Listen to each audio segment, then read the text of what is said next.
Shalom pemirsa semua dimanapun pemirsa berada. Apa kabarnya sepanjang hari ini?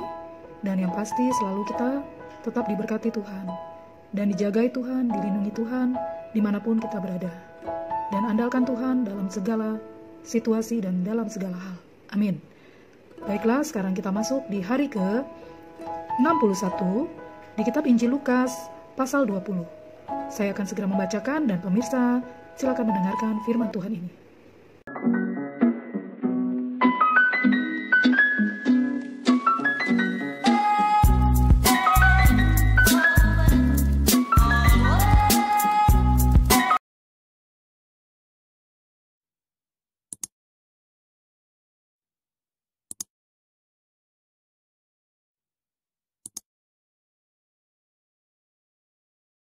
Kitab Injil Lukas pasal 20 dari ayat 1 sampai 47. Dan yang ini berjudul Pertanyaan mengenai kuasa Yesus dari ayat 1 sampai ayat 8. Demikian firman Tuhan.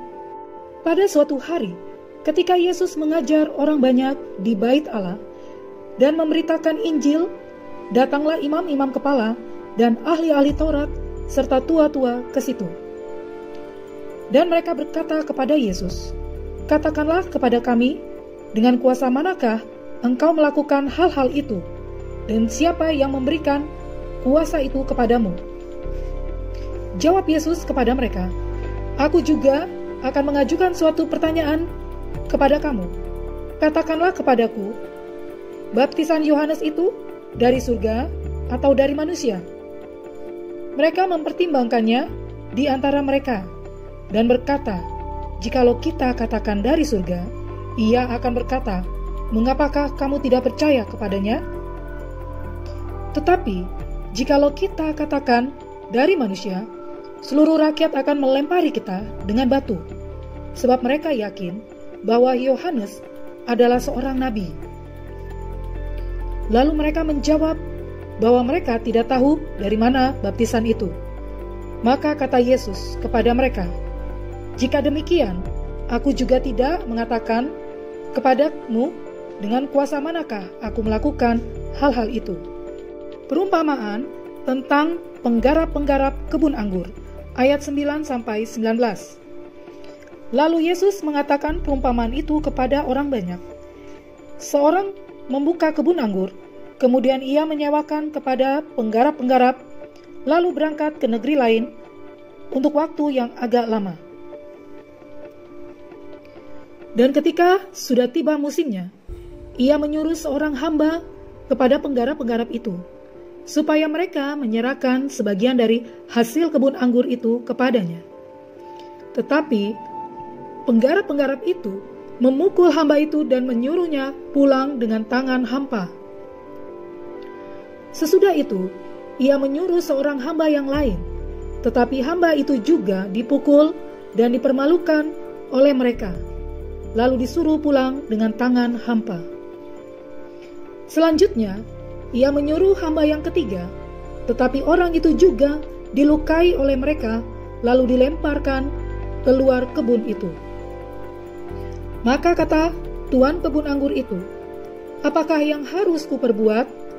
Aku akan menyuruh anakku yang kekasih." Tentu mereka segani.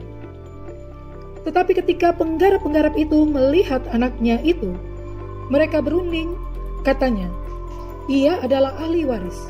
Mari kita bunuh dia, supaya warisan ini menjadi milik kita." Lalu mereka melemparkan dia keluar kebun anggur itu dan membunuhnya. Sekarang apa yang akan dilakukan oleh tuan kebun anggur itu dengan mereka? Ia akan datang dan membinasakan penggarap-penggarap itu, dan mempercayakan kebun anggur itu kepada orang-orang lain. Mendengar itu, mereka berkata, "Sekali-kali jangan." Tetapi Yesus memandang mereka dan berkata, "Jika demikian, apakah arti nas ini? Batu yang dibuang oleh tukang-tukang bangunan telah menjadi batu penjuru. Barang siapa jatuh ke atas batu itu, ia akan hancur, dan barang siapa ditimpa batu itu, ia akan remuk."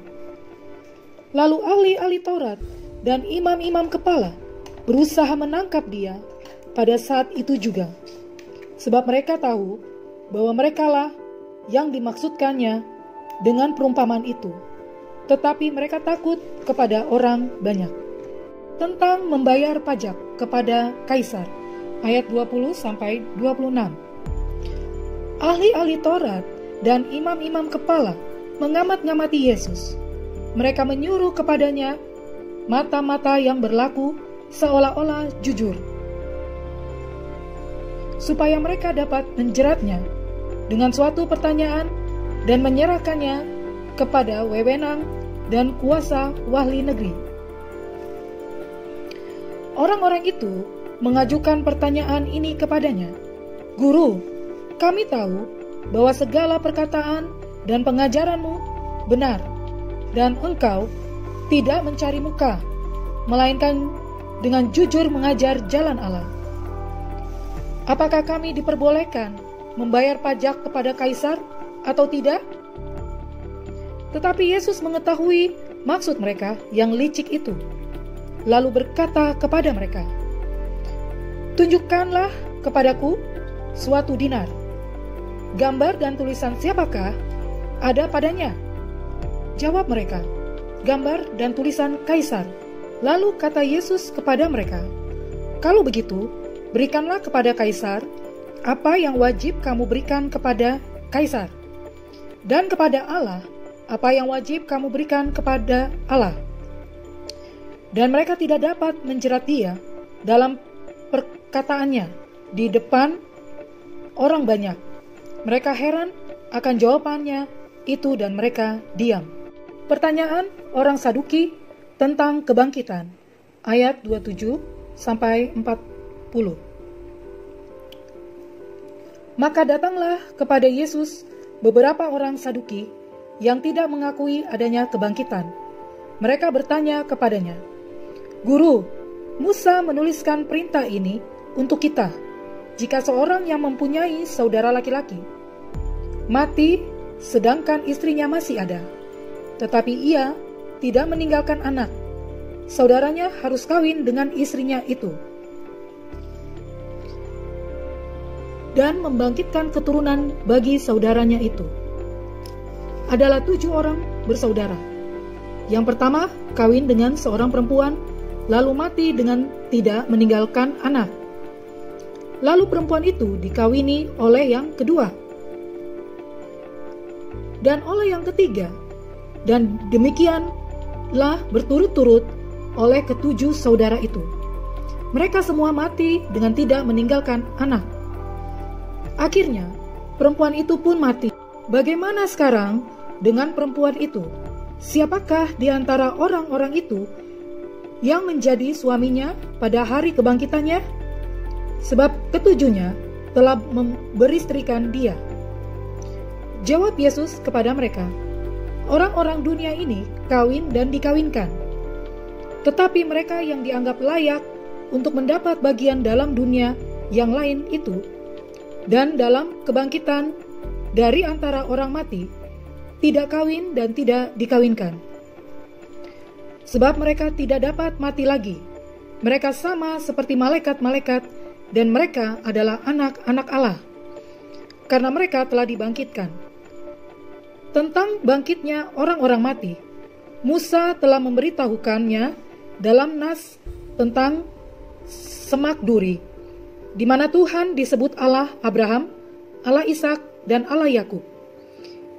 Ia bukan Allah orang mati, melainkan Allah orang hidup, sebab di hadapan Dia semua orang hidup. Mendengar itu, beberapa ahli Taurat berkata, "Guru, jawabmu itu tepat sekali." Sebab mereka tidak berani lagi menanyakan apa-apa kepada Yesus. Hubungan antara Yesus dan Daud, ayat 41-44. Tetapi Yesus berkata kepada mereka, "Bagaimana orang dapat mengatakan bahwa Mesias adalah anak Daud? Sebab Daud sendiri berkata dalam kitab Mazmur, 'Tuhan telah berfirman kepada Tuanku, duduklah di sebelah kananku, sampai kubuat musuh-musuhmu menjadi tumpuan kakimu. Jadi Daud menyebut dia tuannya. Bagaimana mungkin ia anaknya pula? Yesus menasehatkan supaya waspada terhadap ahli-ahli Taurat. Ayat 45-47. Ketika semua orang banyak mendengarkan, Yesus berkata kepada murid-muridnya, "Waspadalah terhadap ahli-ahli Taurat yang suka berjalan-jalan memakai jubah panjang dan suka menerima penghormatan di pasar, yang suka duduk di tempat terdepan di rumah ibadat dan di tempat terhormat dalam perjamuan, yang menelan rumah janda-janda dan yang mengelabui mata orang dengan doa yang panjang-panjang. Mereka itu pasti akan menerima hukuman yang lebih berat." Demikianlah firman Tuhan yang sudah kita bacakan di kitab Injil Lukas pasal 20. Terima kasih pemirsa yang sudah bersama saya membacakan kitab ini dari awal sampai akhir. Dan biarlah firman Tuhan ini bisa menjadi rema dalam kehidupan kita. Terima kasih. Selamat malam, selamat beristirahat. Tuhan Yesus memberkati kita semua.